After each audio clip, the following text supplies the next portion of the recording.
बताएंगे a group of words which makes complete sense is called sentence. मतलब जो words होते हैं, वर्ड्स का ग्रुप होता है सेंटेंस। ठीक है, सेंटेंस क्या होता है? वर्ड्स का ग्रुप होता है, लेकिन कह रहा है कि विच मेक्स कंप्लीट सेंस, लेकिन जो कंप्लीट सेंस देते हैं, जिसका कंप्लीट अर्थ निकलता हो, वो क्या कहलाएंगे? वो सेंटेंस कहलाएंगे। अर्थात इसे आसान भाषा में इस तरह समझ सकते हैं कि सेंटेंस आप उसे कहेंगे जो क्या होगा?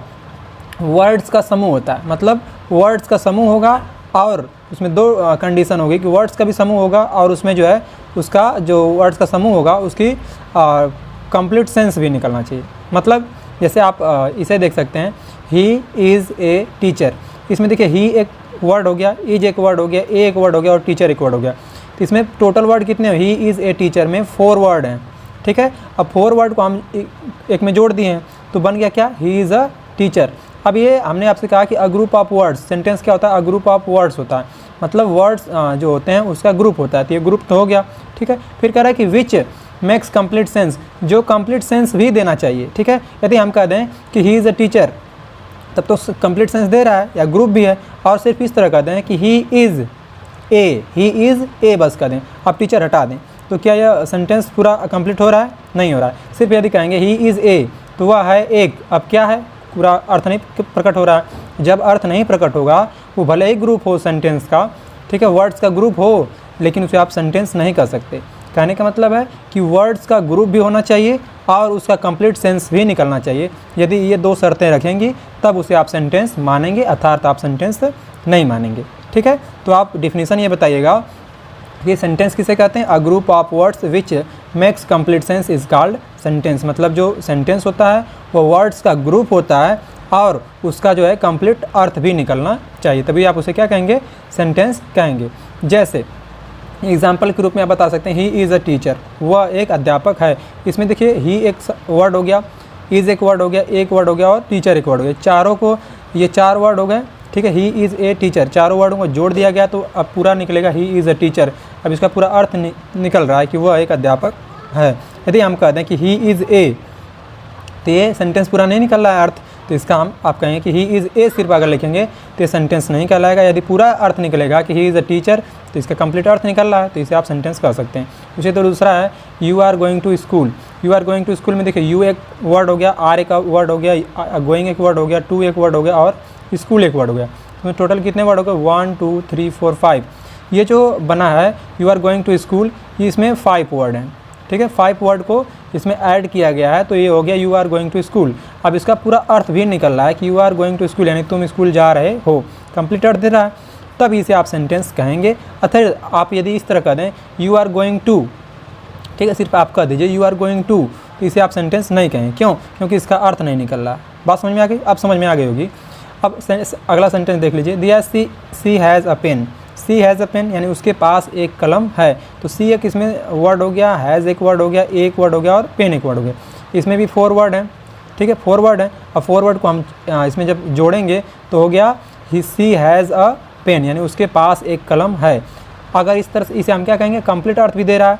ठीक है, वर्डों का जो है ग्रुप भी है, इसे आप सेंटेंस कर सकते हैं। यदि इस तरह का दिया ही हैज़, तो इसे आप सेंटेंस नहीं कहेंगे नहीं, क्योंकि इसका अर्थ नहीं निकलेगा। अब समझ में आ गया होगा।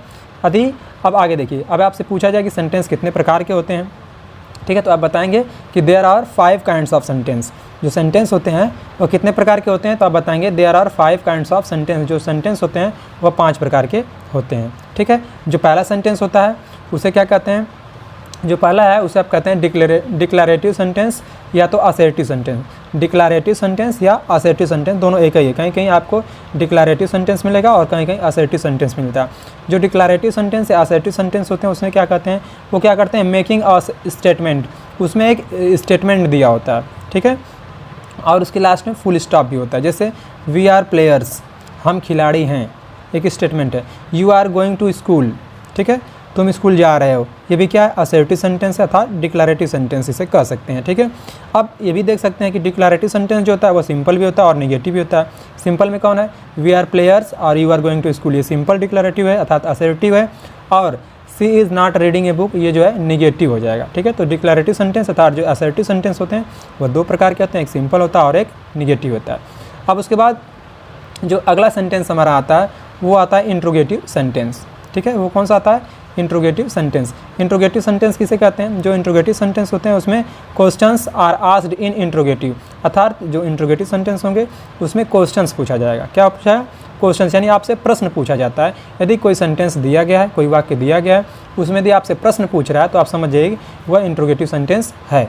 ठीक है, जैसे एग्जाम्पल के तौर पर आपको हम दिखाएँ, आप बता सकते हैं यहाँ पर व्हाट आर यू डूइंग। यहाँ पर पहला जो सेंटेंस है इसमें दिया गया व्हाट आर यू डूइंग, यानी आप क्या कर रहे हो। व्हाट आर यू डूइंग यानी आप क्या कर रहे हो, तो आपसे प्रश्न पूछ रहा है ना कि आप क्या कर रहे हो।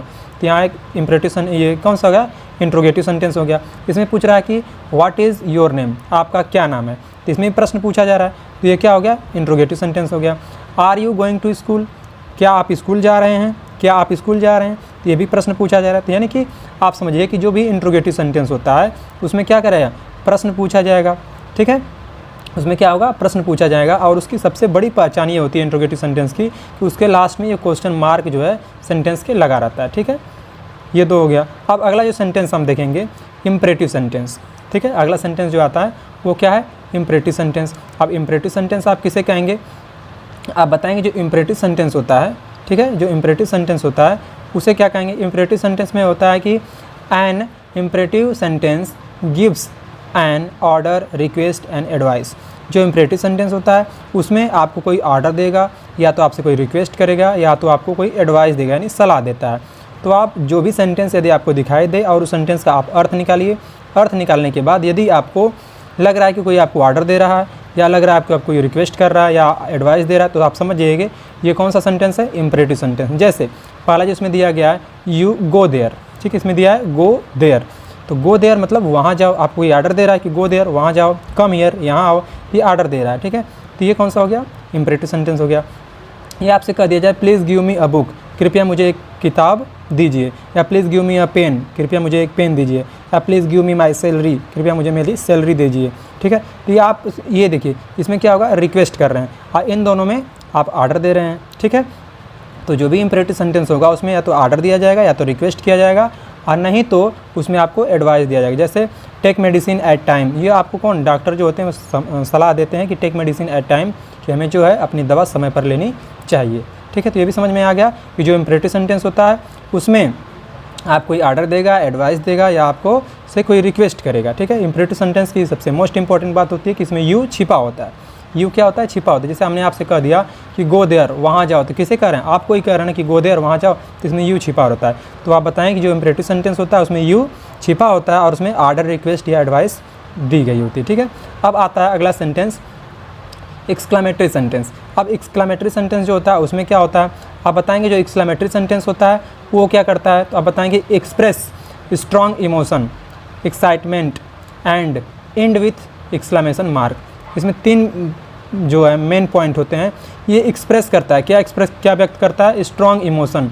इसमें स्ट्रॉन्ग इमोशन व्यक्त की जाती है, एक्साइटमेंट व्यक्त किया जाता है, और इसकी जो एंडिंग होती है अर्थात जो अंत होता है इसका एक्सक्लामेशन मार्क से होता है। एक्सक्लामेशन मार्क क्या होता है? इस तरह से आप करेंगे और उसके नीचे बिंदी दे देंगे, एक्सक्लामेशन मार्क हो। जैसे कि आप पहले आइडिया की सीम आती थी तो आइडिया उस पर इस तरह लिखा होता था, IDEA, आइडिया, इस तरह से होता था। तो ये जो आई बना था उसमें आई था, लेकिन ये इसे आप एक्सक्लामेशन मार्क बोलेंगे। ठीक है, तो एक्सक्लामेशन जो मार्क होता है उसकी सबसे एक्सक्लामेटरी जो सेंटेंस होता है उसकी सबसे बेस्ट जो पहचान है आप बता दीजिए कि यदि कोई सेंटेंस दिया गया है, ठीक है, उस सेंटेंस में अगर आपको इस टाइप का जो चिन्ह दिखाई दे दिया तो अधिकतर मानेंगे कि वो कौन सा है? Exclamatory sentence. लेकिन उसमें ये चिन्ह भी दिखाई दिया और उसके बाद उसमें तीन चीज़ें हों, तो इस एक्सप्रेस क्या वो करे? स्ट्रॉन्ग इमोशन एक्सप्रेस करे, एक्साइटमेंट एक्सप्रेस करे। ठीक है, तो अब आप समझिएगा वो एक्सक्लेमेटरी सेंटेंस है। ठीक है, आइए एग्जाम्पल के माध्यम से समझते हैं।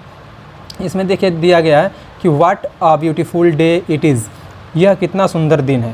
What a beautiful day it is यानी यह कितना सुंदर दिन है। वाओ दैट इमेजिन, वाह यह तो अद्भुत है। ठीक है, इस टाइप से यदि सेंटेंस आ रहे हैं तो ये एक्सक्लेमेटरी सेंटेंस के अंतर्गत आएंगे। एक और सेंटेंस जैसे इसमें है दिया how fast she ran, how fast she ran यानी वह कितनी तेज़ दौड़ी। ठीक है, तो इसमें देखिए यहाँ पर देखिए एक्सक्लेमेटरी मार्क आ गया, यहाँ पर आ गया। ठीक है, तो जो इसमें एक्सक्लेमेटरी सेंटेंस होता है इसमें एक्सक्लेमेशन मार्क होता है। अब एक और सेंटेंस आता है जिसे हम कहते हैं ऑप्टेटिव सेंटेंस। ऑप्टेटिव सेंटेंस किसे कहेंगे? आप बताएंगे जो ऑप्टेटिव सेंटेंस होता है, ठीक है, ऑप्टेटिव सेंटेंस क्या होता है? आप बताएंगे a sentence which express a wish, prayer, curse and bless, यानी जो ऑप्टेटिव सेंटेंस होता है उसमें क्या प्रदर्शित किया था, क्या एक्सप्रेस करता है, उसमें विश, कोई आप इच्छा करेगा, इच्छा व्यक्त करेगा अपनी, तो वो हो जाएगा ऑप्टेटिव। या आप कोई प्रेयर करेगा, प्रार्थना करेगा, या कर्स मतलब श्राप देगा, या ब्लेस या आशीर्वाद देगा। ये सारी चीज़ें जहाँ पर एक्सप्रेस हों वहाँ बताएंगे आप इम्परेटिव ऑप्टेटिव सेंटेंस है। ठीक, कौन सा है, ऑप्टेटिव। जैसे यहाँ कहते हैं may you live long, may you live long मतलब आप दीर्घायु हों, मे यू लिव लॉन्ग आप दीर्घायु, यहाँ आप कोई ब्लेसिंग कर रहा है। ठीक है, या may God give you success in your life, या भगवान आपको आपके जीवन में जो सक्सेस प्रदान करो। तो यहाँ विश भी हो सकती है या प्रेयर भी कोई कर सकता है। ठीक है, तो इस तरह से आप बता देंगे। अगला जो है सेंटेंस इसमें दिया गया है कि मे ही बी रूंड, मे ही बी रूंड वो क्या बर्बाद हो जाए, मे ही बी रूंड वह बर्बाद हो जाए। तो यहाँ पर कोई कर्स दे रहा है, यानी आपको श्राप दे रहा है। या अगला देखिए मे गॉड ब्लेस यू, भगवान आपको क्या करें, मे गॉड ब्लेस यू मतलब आपको दीर्घायु होने की आशीर्वाद दें, यहाँ भी प्रेयर हो जाएगा। ठीक है, मे गॉड ब्लेस यू मतलब आप चिरंजीवी हों, या ठीक है इस तरह से। तो जो ऑप्टेटिव सेंटेंस होता है उसमें क्या होगा, ऑप्टेटिव सेंटेंस जो होगा वो क्या एक्सप्रेस करेगा, तो आप बताएंगे जो ऑप्टेटिव सेंटेंस होता है उसमें विश यानी कोई इच्छा व्यक्त करेगा, या तो प्रेयर करेगा, या तो कर्स मतलब श्राप देगा, या ब्लेसिंग करेगा। तो इसे आप समझिएगा ये ऑप्टेटिव सेंटेंस है। ठीक है, और एक्सक्लेमेटरी सेंटेंस क्या होता है, एक्सक्लेमेटरी सेंटेंस में जो होता है उसमें क्या क्या व्यक्त होगा, आप उसमें स्ट्रॉन्ग इमोशन व्यक्त होती है, स्ट्रॉन्ग इमोशन होगी और एक्साइटमेंट होगा, और उसमें एक्सक्लेमेशन मार्क होता है। ठीक है, अब उसके बाद जो है ये आ गया आपका इम्परेटिव सेंटेंस। इम्परेटिव सेंटेंस क्या होता है, इम्परेटिव सेंटेंस में आपसे कोई आपको ऑर्डर देगा, या आपसे कोई रिक्वेस्ट करेगा, या आपको एडवाइस देगा। ठीक है, ये आपका इम्परेटिव हो गया। उसके बाद आपका आता है इधर इंट्रोगेटिव सेंटेंस। इंट्रोगेटिव सेंटेंस क्या होता है, आप सबसे आसान इंट्रोगेटिव है। इंट्रोगेटिव सेंटेंस में क्या होता है, क्वेश्चंस आपसे पूछे जाएंगे। ठीक है, और सबसे लास्ट में पहला आता है डिक्लेरेटिव सेंटेंस, या इसे आप असर्टिव सेंटेंस भी कह सकते हैं। ठीक है, डिक्लेरेटिव सेंटेंस या असर्टिव सेंटेंस दो टाइप के होते हैं, एक होता है सिंपल और एक होता है निगेटिव। ठीक है, तो यदि आपको वीडियो अच्छी लगी तो इसे आप शेयर भी कर दीजिए अपने दोस्तों तक। आपसे मिलते हैं अगली वीडियो में, तब तक के लिए जय हिंद।